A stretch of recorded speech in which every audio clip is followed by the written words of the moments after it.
What's cracking, everybody? I hope you're having a fantastic day. So a while ago, YouTube launched an experiment making the dislike count private for some people, and based on their analysis, or if you're dyslexic, anal cis, the dislike button is staying on videos, but the dislike count itself will be private, and only creators will have access to the actual like or dislike ratio. If you check out the like to dislike ratio before the video, you will never know if it's a bad video or not, unless you watch it. So let's start out with how I truly feel about this change. Personally, I feel like this decision was just counterintuitive. Like, there are so many other issues plaguing the YouTube space, yet Team YouTube felt that removing the public dislike count was super important. And I just don't understand why these people have their heads in their asses all of the time. Like, let's be real. There's porn on YouTube. There's secret videos on YouTube of people being murdered. You could easily find that stuff on YouTube. Even children could easily find these types of videos on YouTube. There are scammers all over YouTube making quick bucks off of people with 2 brain cells.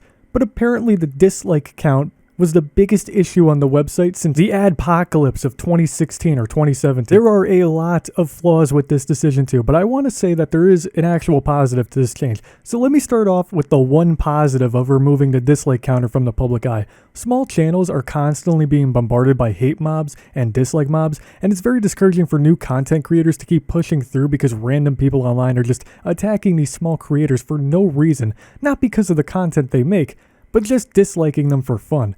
I've talked about my personal issue with dislike mobs on the Discord server, link in the description below if you want to join, but basically a few weeks ago when I first came back to YouTube following my 2-month hiatus because of my jaw injury, I was being dislike bombed by between 4 or 5 accounts on multiple videos. Now, I do have an idea on who was behind the dislikes. It's someone from my real life, and while I don't have a problem with this person, I don't hate them or anything.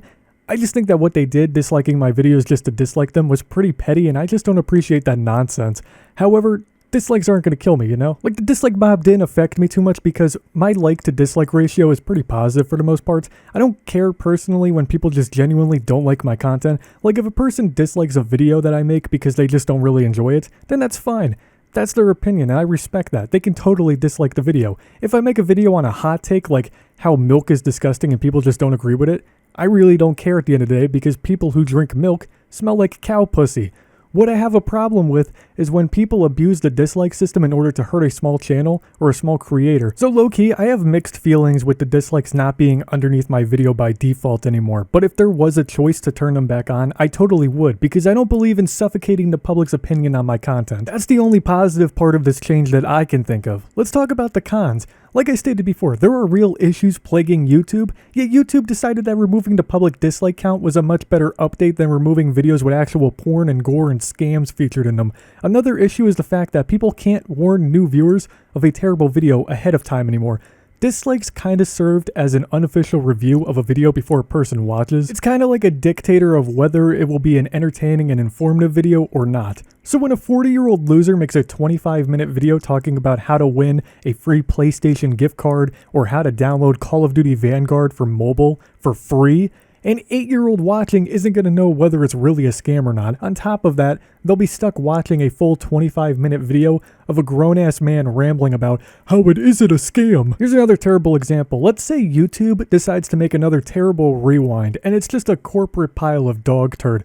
How will we be able to show new viewers how garbage it is? Sure, we can comment below that the video is crap, but negative comments for the most part on YouTube just get filtered out or deleted automatically, plus YouTube would probably turn off comments. So now what? I have one more terrible example. This one's really bad. Let's say ISIS hypothetically makes a YouTube channel about unboxing and cooking.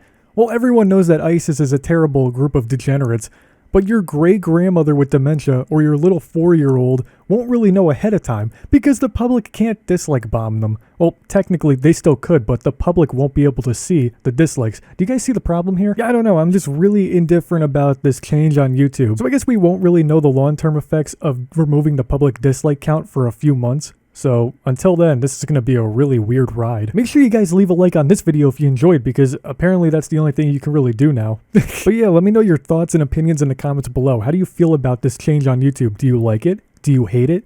Let me know. Anyhow, that's the video. Subscribe to the channel, click the bell icon, follow me on all of my social links, and join my Discord server. Links are in the description below. Have a great day, everyone.